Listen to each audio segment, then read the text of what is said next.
Hey, what's going on, guys? My name is D3 and welcome back to another One Piece review, in which today we're going to be reviewing One Piece episode 729. The episode is titled Flame Dragon King Protect Luffy's Life. Okay, so this episode did not have a lot going on. This was not a very eventful episode. It takes place with Doflamingo still in his stone encasement in Flower Hill, and Luffy is still completely exhausted. He's out of breath. He's to the point where, you know, he's on the floor. He's collapsed. He can't even hold himself up. He can't kneel over. He can't hold himself up.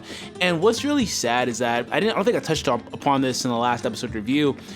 We've got all these citizens that Luffy's fighting to save, and they're just so skeptical of him, and nobody's helping him. They're all just so scared for their lives that they're running away, and they're leaving him there essentially just to die. You know, he's just laying on the floor. They're just like, screw the pirate, let's just run. And that's what they literally say: forget the pirate, let's go. And I'm like, well, where are you gonna go? Because the birdcage is closing in on you, so where are you truly gonna go?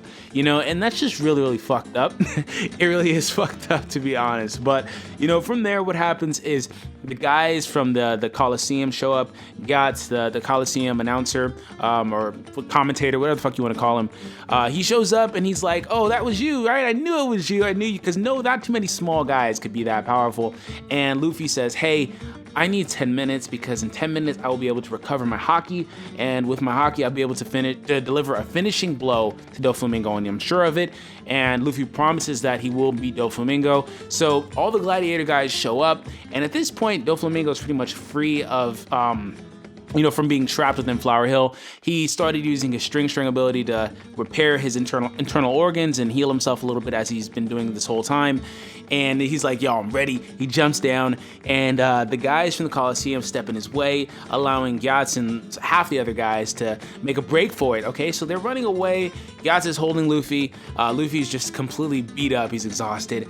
And that's when Burgess shows up. As you saw in the last episode, he was like, okay, this is my chance. He's almost dead, or he's out of breath. He's completely unable to defend himself. He's talking about Luffy. So he shows up. He tries to sneak attack him.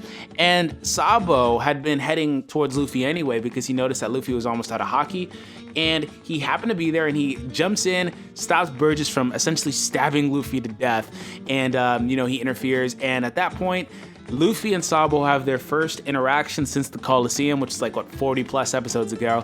And Luffy says, hey, you got Sabo's fruit, didn't you? And he was like, yeah, I had to. It was a memento for our brother. And that's awesome. That's always, it's always nice to see them pay respect to Ace. Speaking of paying respect to Ace, what happens next is Burgess and Sabo get into a little bit of dialogue here. And Sabo explains, yes, that was me inside of the Coliseum. I got the fruit. Luffy's my brother, along with Fire Fist Ace is my brother. And he says, you guys, after the battle between Ace and Blackbeard, you guys captured him, and you guys essentially set up the entire fucking war arc. And then we get a flashback to Sabo versus Blackbeard. That was so fucking long ago. You know, I had forgot about that, and that looked really cool. You know, that was awesome to see. I'll probably go back and rewatch those pretty soon. But from there, he hits Burgess with a burning dragon claw fist and essentially sends him flying through the building. I love the fire ability. Fire is always one of my favorite types of, like, just elemental abilities in general. In any anime or show, anybody that can use fire is awesome. So at that point, Burgess gets up, and obviously they're going to continue fighting. But that's pretty much it for the episode. Like I said, not a lot happened. So let me know your favorite part of the episode. Is it 1 part, 2 parts, 3 parts? Is it, the fire dragon claw fist just knocking fucking Burgess through the fucking building? I don't know.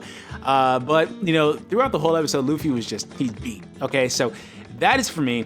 I'll leave a like on the video, subscribe if you're new here, and I will see you guys in the next review next week. Peace out.